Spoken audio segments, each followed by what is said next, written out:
சீமான் கட்சியினர் போர்க்கொடி, சீமான் பணத்துக்கு விலை போய்விட்டாரா அப்படி என்று பேட்டி அப்படிலாம் பார்த்தீங்கன்னா பயங்கரமாக பண்ணுறாங்க. சீமானை பற்றி இவனுங்க பேசவே மாட்டானுங்க. கட்சியில் ஏதாவது ஒரு பிரச்சனை நடந்துருச்சு, ஒருத்தன் கட்சி விட்டு போயிட்டான், கட்சிக்கு எதிராக ஒருத்தன் கருத்து சொல்லிட்டான்னா உடனே அது ஒரு பெரிய நியூஸ் மாதிரி வந்து பயங்கரமாக போடுறான். அப்போ அதை பார்த்தோன்னே எனக்கு வந்து சரி, இதை பற்றி நம்ம பேசியே ஆகணும். மக்களுக்கும் கட்சிக்காரங்களுக்கும் பொதுமக்களுக்கும் வந்து இதை பற்றி நம்ம வந்து ஒரு விஷயத்த சொல்லியே உண்மையை நம்ம சொல்லியே ஆகணும் அப்படின்னு எனக்கு தோணுச்சு. ஏன் இவங்கெல்லாம் கட்சி விட்டு நிறைய பேர் போகிறான், என்ன காரணம் அப்படிங்கிறத நம்ம பார்க்கணும். எதிராளிகள்லாம் ஏன் இதை எவ்வளோ பெருசாக பூதாகாரமாக்குறாங்க அப்படிங்கிறத நம்ம பார்க்க வேண்டியது இருக்குது. மறக்காம நம்ம சேனலை சப்ஸ்கிரைப் பண்ணுங்கள். மறக்காம இந்த வீடியோவை எல்லாருக்கும் ஷேர் பண்ணுங்கள். இந்த தகவலை நம்ம எல்லாருக்கிட்டையும் கொண்டு போக வேண்டியதாக இருக்குது. நான் செந்தில், இது தமிழ் கூடாரம். இதெல்லாம் பெருமையா? கடமை, ஒவ்வொருத்தருடைய கடமை. முதல்ல ஏன் இவங்கெல்லாம் கட்சி விட்டு போகிறாங்கன்னு சிம்பிளாக பார்க்கணுன்னா, உங்ககிட்ட நான் ஒரு கேள்வி கேட்குறேன். சீமான் எதுக்காக இந்த கட்சி ஆரம்பித்தார்? சீமான் முதலமைச்சர் ஆகிறதுக்காக தான் அந்த கட்சி ஆரம்பித்தாருன்னு நீங்கள் நினச்சிங்கன்னா உங்களோட பெரிய முட்டாள் யாருமே கிடையாது. முதலமைச்சர் ஆகணும் அப்படின்னு கட்சி ஆரம்பிக்கிறது வேற, தான் செய்ய நினைச்சதை முதலமைச்சர் ஆனால் தான் செய்ய முடியும். இந்த ரெண்டுக்கு நிறைய வேறுபாடு இருக்குது. இந்த புரிதல் இல்லாமல் கட்சியில் இருக்கிறவன் தான் கட்சி விட்டு போவான். இந்த புரிதல் இருக்கிறவன் கட்சி விட்டு போக மாட்டான். உங்களுக்கு இன்னும் தெளிவாக சொல்லணும்னா, ஐயா கமலஹாசன் எது கட்சி ஆரம்பித்தார்? முதலமைச்சர் ஆகணும் தான் ஆரம்பித்தார். ஆனால் அவருக்கு தெரிஞ்சு போச்சு, முதல் எலெக்ஷன்லேயே நம்ம வந்து குட்டிக்கரணம் போட்டாலும் முதலமைச்சர்லாம் ஆக முடியாது, நமக்கு சீக்கிரமாக ஒரு பதவி கிடைக்கணும்னா வேற வழியில தான் போகணும்னு அவர் இப்போ ஒரு வேற வழியில் கூட்டணி அப்படி போயிட்டார். விஜய் எது கட்சி ஆரம்பிச்சிருக்காரு? முதலமைச்சர் ஆகணும் தான் ஆரம்பிச்சிருக்காரு. முதல் நோக்கம் முதலமைச்சர் ஆகணும். அப்புறம் அதுக்கப்புறமேல இவர் திராவிட கட்சி மாதிரி பேசலாம். முதலமைச்சர் ஆனதுக்கப்புறம் சாதியை ஒழிக்கிறேன், வறுமையை ஒழிக்கிறேன்னு எதையும் உணர்த்த சொல்லலாம். விஜயகாந்த் எது கட்சி ஆரம்பித்தார்? முதலமைச்சர் ஆகணும் தான் ஆரம்பித்தார். முதலமைச்சர் ஆகியிருந்தாருன்னா அவர் வந்து ஏழைகளுக்கு அது செய்ய செஞ்சிருக்காரு. நாம் தமிழர் கட்சி முற்றிலும் மாறுபட்டது. முதலமைச்சர் ஏன் ஆகணும்னா, அவர் செய்ய நினைச்சதை செய்யணும்னா முதலமைச்சர் ஆனால் தான் முடியும். அதுக்கு தான் அவர் ஆரம்பிச்சிருக்காரு. இன்னும் உங்களுக்கு தெளிவாக சொல்லணும்னா, பவன் கல்யாண் இருக்கார் ஆந்திராவில், இப்போ துணை முதலமைச்சராக இருக்கார் இல்லையா, கட்சி ஆரம்பித்து தேர்தலெல்லாம் நின்று தோத்து போயிட்டார். அப்போ அவர் முடிவு பண்ணார், நம்ம முதலமைச்சர் ஆகணும் தான் வந்தோம், ஆனால் முதலமைச்சர் ஆக முடியல, அப்போ வேற ரூட் எடுக்கணும். என்ன ரூட் எடுக்கணும்? சந்திரபாபு நாயுடுவோட கூட்டணி வச்சார். இப்போ என்னாச்சு? ரெண்டாவது பெரிய கட்சியாக ஜெயிச்சாரு, துணை முதலமைச்சர் ஆகிட்டார். அடுத்தது என்ன பண்ணுவார்? சந்திரபாபு நாயுடுவோட அதிகமாக எப்படி ஜெயிக்கலான்னு யோசிச்சு என்ன பண்ணுவார்? முதலமைச்சர் ஃபர்ஸ்ட்டையும் போவார். இதுதான் அவரோட ஸ்ட்ராட்டஜி. இந்த மாதிரி நினைச்சிருந்தா, முதலமைச்சர் அவர் தான் என்னுடைய கனவுன்னு நினைச்சிருந்தா சீமான் வந்து இது மாதிரி ரூட் எடுத்திருப்பாரு. ஏன்னா அதிமுகவுக்கு தெளிவாக தெரியும், அதிமுகவுடைய வாக்கு வங்கி சரிஞ்சதுக்கு காரணமே சீமான் தான். அதனால தான் பல தடவை வந்து சீமானை கூட்டணி வான்னு இவங்க மறைவில் வந்து கூப்பிட்டாங்க. இவர் கூப்பிட்ட உடனே சீமான் போயிருந்தாருன்னா எடப்பாடி முதலமைச்சர், சீமான் வந்து துணை முதலமைச்சர், அப்படியே காலத்தை ஒட்டிட்டு அப்புறம் முதலமைச்சர் ஆகலாம். ஆனால் எடப்பாடி என்ன நினைக்கிறாரோ அதை தான் சீமானால் செய்ய முடியுமே தவிர, சீமான் என்ன நினைக்கிறாரோ அதால் செய்ய முடியாது. அதனால தான் சீமானுடைய நோக்கம் முதலமைச்சர் ஆவது முதல் பாயிண்ட் கிடையாது. தான் செய்ய நினைத்ததை செய்ய வேண்டும் என்றால் அவர் முதலமைச்சர் ஆக வேண்டும். அதுக்கு தான் அவர் அங்கே முயற்சி செய்கிறாரு. ஆனால் இன்னைக்கு எல்லாரும் என்ன நினைச்சிட்டு இருக்கிறான்? சீமான் முதலமைச்சர் ஆகணும் தான் கட்சி ஆரம்பிச்சாரு. அதுக்கு நிறைய வித்தியாசம் இருக்கு. முதலமைச்சர் ஆகணுங்கிற கட்சி ஆரம்பிக்கிறது வேற, ஆனால் இதெல்லாம் செய்யணும்னா வேற வழியே இல்லை, முதலமைச்சர் ஆகிதான் ஆகணும் அப்படிங்கிறது வேற. சரிப்பா, சீமான் என்னப்பா செய்யணும்னு நினைச்சாரு அப்படின்னு நீங்க கேட்கலாம். இது வந்து சீமானுடைய பேச்சை நிறைய கேட்குறவங்களுக்கும் நிறைய அவர் சொல்லியிருக்காரு. அதை நான் வளவலன்னு போக விரும்பலை, நேரத்தை வீணடிக்க நான் விரும்பலை. ஆனால் இப்போ நடக்கிற ஒரு விஷயத்த வச்சு தெளிவாக உங்களுக்கு புரிகிற மாதிரி சொல்கிறேன். ஐயா ரஜினிகாந்த் வந்து இப்போ ஹாஸ்பிட்டலில், அப்போலோ ஹாஸ்பிட்டலில் இருக்கார். அவர் வந்து டிஸ்சார்ஜ் ஆகி வெளியில் வரும்போது அவரோட மருத்துவ செலவு மொத்தமாக குறைஞ்சபட்சம் 25 கோடி ஆயிருக்கும். எப்படி? ஒரு தனி மனிதனுடைய மருத்துவ செலவுக்கு ஆகிறது 25 கோடி. அவர் 100 கோடி சம்பளம் வாங்குறாரு. அதனால 25 கோடி அவருக்கு பெரிய மேட்டரே கிடையாது. சரிங்களா? அவருக்கு செய்ய போகிற ஆப்ரேஷன் வந்து இப்போ லேட்டஸ்ட்டாக கண்டுபிடிச்ச அதிநவீன சிகிச்சை. சாதாரணமாக நீங்களும் நானும் போய் அந்த ஆப்ரேஷன்லாம் பண்ண முடியாது. அந்த மாதிரி வியாதி வந்தால் நம்ம சாக வேண்டிதான். ஆனால் ரஜினிகாந்துக்கு அதை பண்ணி அவரை காப்பாற்றுறாங்க. அப்போது சீமான் என்ன நினைக்கிறாரு? இப்படிப்பட்ட ஒரு மருத்துவ வசதி சாதாரண ஒரு ஏழை, சோத்துக்கே வழி இல்லாத கஷ்டத்தில் ஏழையாக இருக்கிறவனுக்கு கூட இந்த மருத்துவ வசதி கிடைக்கும். என்னுடைய மக்களுக்கு, தமிழ் மக்களுக்கு செய்யணும்னா அவர் முதலமைச்சர் ஆனால் தான் செய்ய முடியும். அதனால தான் அவர் என்ன பண்ணுறாரு, அதை நோக்கி அவர் ஓடிட்டு இருக்காரு.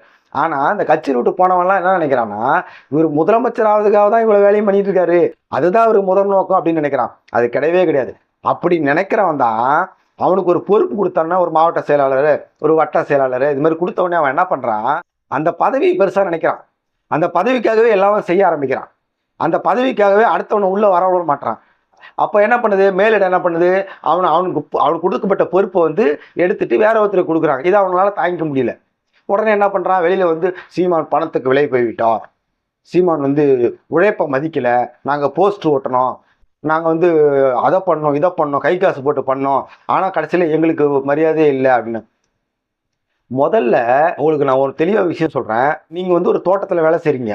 உங்கள் முதலாளி வந்து ஒரு தோட்டத்தை உங்களை பார்த்து சொல்லியிருக்காரு. அந்த தோட்டத்தை பார்த்துக்கிட்டே இருக்கீங்க. நிறைய பல மரங்களை கொடுக்குறாரு. இப்போ இதெல்லாம் நடுப்பா, நல்லா பழம் வந்தால் நல்லா சாப்பிட்லாம், நீயும் சாப்பிடுவேன் நானும் சாப்பிடுவேன், ஊருக்கும் கொடுக்கலாம்ல, நமக்கும் நல்லது தானே, மரத்தை வளர்ன்னு சொல்கிறாங்க. நீங்கள் வாங்கி கொண்டு போய் ஆசையாக தான் வளர்க்கலான்னு முடிவு பண்ணுறீங்க. தண்ணி ஊற்றுறீங்க, உரம் போடுறீங்க, என்னமோ பண்ணுறீங்க. ஆனால் அது ஓனருக்கு வந்து அதில் திருப்தி இல்லை.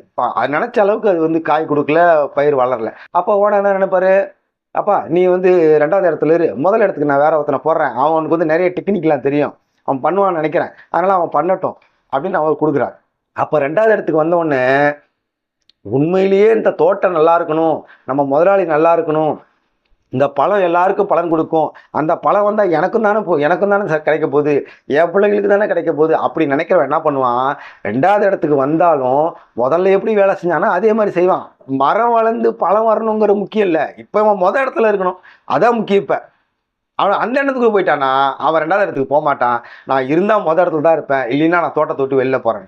நீங்கள் கட்சி விட்டு வெளியே போகிற அவ்வளோ பேரும் பண்ணுற ஒரு விஷயம் தான். ராஜீவ்காந்திலேருந்து எத்தனை பேராக இருந்தாலும் சரி நடக்கிறது எல்லாமே இதை தான். அவனுக்கு ஒரு பொறுப்பு கொடுக்குறாங்க, அவன் அதில் உண்மை இல்லைன்னு தெரியுது, இல்லைன்னா அந்த வேலை சரியாக நடக்கலன்னு தெரியுது. அப்போ வந்து கட்சி தலைவராக வந்து சீமான் என்ன செய்வார், அவனுக்கு மாவட்ட செயலாளர் கொடுக்கறதுக்காக அந்த கட்சி ஆரம்பிக்கல, அல்லது சீமான் முதலமைச்சர் ஆகிறதுக்காக கட்சி ஆரம்பிக்கல. நமக்கு ஒரு இலக்கு இருக்கு, அந்த இலக்கை நோக்கி அடையிறதுக்காக தான் கட்சி ஆரம்பிச்சிருக்கு. அப்போ அந்த இலக்கை அடையணும்னு சொன்னால் நம்ம வந்து இங்கே மாற்றங்களை செய்தான் ஆகணும். சரி இவன் சரியில்லையா, ரைட்டு அடுத்த நாளை போடு, ஏன்னா ஓடிட்டே இருக்கணும். பயணம் அது, இலக்கு தான் முக்கியம். நீ ரொம்ப நாளாக இருக்க, நீ ரொம்ப நாளாக போஸ்ட் ஓட்டுற, ரொம்ப நாளாக கை காசு போட்டு செலவு பண்ண, நீ உழைச்சிருக்கிறன்னு முளைச்சிருக்குங்கிறது முக்கியமா, அந்த இலக்கை அடைவது முக்கியமா? அன்னைக்கு பார்க்குறேன் திருச்சியிலேருந்து ஒரு 4 பேர் பேட்டி கொடுக்குறான், எங்களை கட்சி விட்டு ஒதுக்கிட்டாங்க, பண்ணிட்டாங்க, இது பண்ணிட்டாங்க, சீமான் அப்படி பண்ணிட்டு அப்படி பண்ணுறான். அன்றைக்கி பார்த்தா அங்கே ஒருத்தன் பேட்டி கொடுக்குறான், இங்கே ஒருத்தன் பேட்டி கொடுக்குறான். கட்சியிலேருந்து போனவங்களாம் அப்படி இப்படி பேட்டி கொடுக்குறான். எப்பாடே சாமி, உனக்கு பொறுப்பு கொடுக்கறதுக்காக, உன்னை வேட்பாளர் ஆக்கிறதுக்காகவோ, உன்னை எம்எல்ஏ ஆக்கிறதுக்காகவோ இந்த கட்சி ஆரம்பிக்கப்படலை. சீமான் முதலமைச்சரே ஆய்தான் ஆகணுங்கிறதுக்காகவும் கட்சி ஆரம்பிக்கல.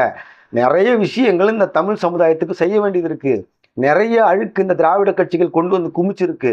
அதெல்லாத்தையும் எடுக்கணும்னா அங்கே அந்த இடத்துக்கு வந்து இந்த இயக்கம், இந்த தத்துவம் போய் சேரணும். அதுக்காக தான் இங்கே எல்லாம் மாடு மாதிரி உழைச்சிட்டு இருக்காங்க. ஆனால் இவங்க எல்லாருமே தங்களுடைய புரிதலே தவறாக இருக்குது. அதனால தான் வந்து கட்சி விட்டு போகிறான். அதனால் கட்சி விட்டு போகிறவனை பற்றியெல்லாம் பெருசாக எல்லாரும் கவலைப்பட வேண்டிய அவசியமே இல்லவே இல்லை. யார் போனாலும் பெரிய தலை, இவங்க தான் கட்சியவே தாங்கி பிடிச்சாங்க, இவங்க தான் பெரிய தூணு, இவங்க போகிறாங்க போயிட்டாங்க, அதெல்லாம் எனக்கு உண்மையில் எதுவுமே கவலையே கிடையாது. யார் இருந்தாலும் இல்லாவிட்டினாலும் அது இலக்கை நோக்கி முன்னேறி கொண்டே இருக்கும். அந்த இலக்கை எப்போ அடைய போகுதுங்கிறது அது வேறு விஷயம். அது நாளைக்கே அடையலாம், நாளானைக்கு அடையலாம், அடுத்த வருஷம் அடையலாம், 10 அது வேறு விஷயம். இந்த கட்சியை விட்டு போன பெருந்தலைங்களுடைய புரிதலே தவறானது. அவங்களுடைய உழைப்பு முழுக்குமே சீமானை திருப்திப்படுத்தணும். ஏன்னா சீமானை திருப்திப்படுத்தினாதான் அந்த பொறுப்பில் வந்து எப்பயுமே கம்ஃபர்டபுளாக இருக்க முடியும். அதை நோக்கி தான் போகுது. இந்த பொறுப்புலேயே தொடர்ந்து இருக்கணும், இதை நோக்கி தான் அவங்க பயணமே போகுது. இப்படி இந்த இடத்துல இவங்க தேங்கி நிற்கிறதுனால தான் ஒரு சின்ன நடவடிக்கையை கூட அவங்களால தாங்க முடியாமல் கட்சியை விட்டு போகிறாங்க. நான் பாருங்க, என்கிட்ட வந்து ஒருத்தர் கேட்குறாரு, சீமானுடைய பேச்செல்லாம் நம்ம கேட்டேன் யூடியூப்ல, சூப்பராக பேசுகிறாரு, ரொம்பலாம் நான் கேட்டுகிட்டே இருக்கேன், அவர் என்ன எனக்கு ரொம்ப பிடிக்கும், ரொம்ப நல்லா பேசுகிறாரு, நான் ஓட்டு கூட சீமானுக்கு தான் போட்டேன், நான் உங்கள் கட்சிக்கு வர்றேன், என்னை சேர்த்துக்குங்க, எனக்கு ஒரு பொறுப்பு கொடுப்பீங்களா, கட்சியில் போஸ்டிங் கொடுப்பீங்களா அப்படின்னா சொல்லுங்கள், நான் வர்றேன் அப்படின்னாரு. உடனே நான் சொன்னேன், நீ நினைக்கிற மாதிரி கட்சி இது இல்லை, திமுக மாதிரி இந்த பூத்துக்கு 20,000 வச்சுக்க, தொகுதிக்கு 2 கோடி வச்சுக்க, 3 கோடி வச்சுக்க அப்படின்னு காசு கொடுக்குற கட்சி இல்லை.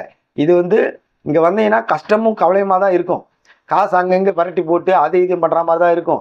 வரும்போது எனக்கு பதவி கொடுத்தா தான் வருவேன்னு வந்தீங்கன்னா இந்த கட்சியில் தொடர்ந்து நீ நீடிக்க முடியாது, நாளைக்கு நிச்சயமாக நீ வேறு கட்சிக்கு போகிற மாதிரி தான் சூழ்நிலை வரும், அதனால் நீ இப்போயே வேறு கட்சிக்கு போகிறது நல்லது அப்படின்ட்டேன்.